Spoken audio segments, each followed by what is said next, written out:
Demikianlah Tuhan sayang kepada orang-orang yang takut akan Dia. Tuhan juga sayang kepada saudara-saudara. Tuhan sayang kepada kita. Inilah yang patut kita syukuri dan intinya. Tuhan sayang kepada GKPP. Mazmur 103 ayat 13 ini menjadi berita sukacita dan anugerah bagi kita semua saudara-saudara.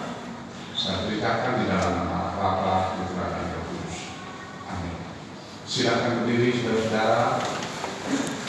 Saling bertegur sapalah satu dengan yang lain dalam kasih. Katakan Allah mengasihi kita, Allah mengampuni kita.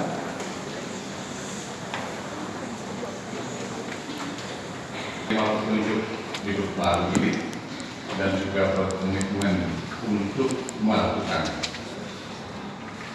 Tuhan adalah kekuatanku dan perisaiku, kepadanya aku percaya. Aku tertolong sebab itu beria-ria hatiku, dan dengan nyanyianku aku bersyukur kepadanya. Jadikan Tuhan itu kekuatan dan perisai, kemudian percayalah penuh kepadanya, lalu kita harus senantiasa bersyukur kepadanya melalui puji-pujian bahkan hidup kita. Amin saudara. Ini merupakan konsekuensi sebagai orang-orang yang disayangi oleh Tuhan. Ku mau berjalan dengan juru selamatku, mari kita nyanyikan nyanyian ini. Kidung Jemaat 370, bait pertama dan kedua.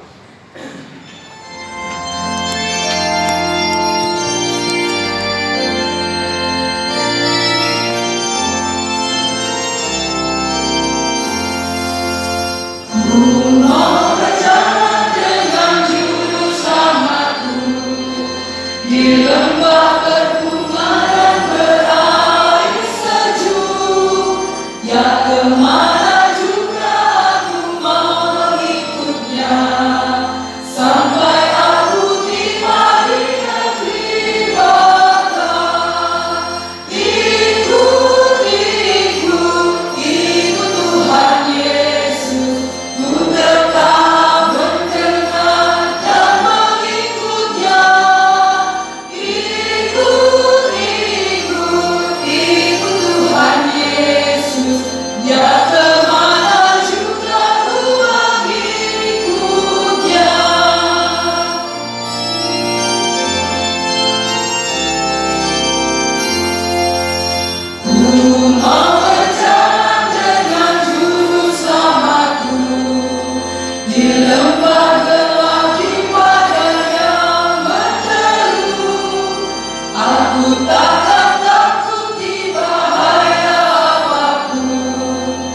Sebab aku yakin bahwa penderitaan zaman sekarang ini tidak dapat dibandingkan dengan kemuliaan yang akan dinyatakan kepada kita.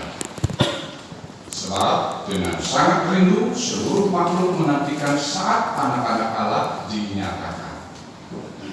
Karena seluruh makhluk telah ditaklukkan kepada kesia-siaan, bukan oleh kehendaknya sendiri, tetapi oleh kehendak Dia yang telah menaklukkannya. Tetapi dalam pengharapan, karena makhluk itu sendiri juga akan dimerdekakan dan dari perbudakan, kebinasaan, dan masuk ke dalam kemerdekaan kemuliaan anak-anak Allah. Sebab kita tahu bahwa sampai sekarang segala makhluk sama-sama mengeluh dan sama-sama merasa sakit bersalin. Dan bukan hanya mereka saja, tetapi kita yang telah menerima karunia sulung roh, kita juga mengeluh dalam hati kita sambil menantikan pengangkatan sebagai anak, yaitu pembebasan tubuh kita. Sebab kita diselamatkan dalam pengharapan. Tetapi pengharapan yang dilihat bukan pengharapan hati. Sebab bagaimana orang masih mengharapkan apa yang dilihatnya. Tetapi jika kita mengharapkan apa yang tidak kita lihat, kita menantikannya dengan tekun. Demikian Bapak Ibu pembacaan firman Tuhan, dan berbahagia kita semua dan setiap orang yang mau memelihara firman Tuhan dan melakukan kehidupan setiap. Haleluya.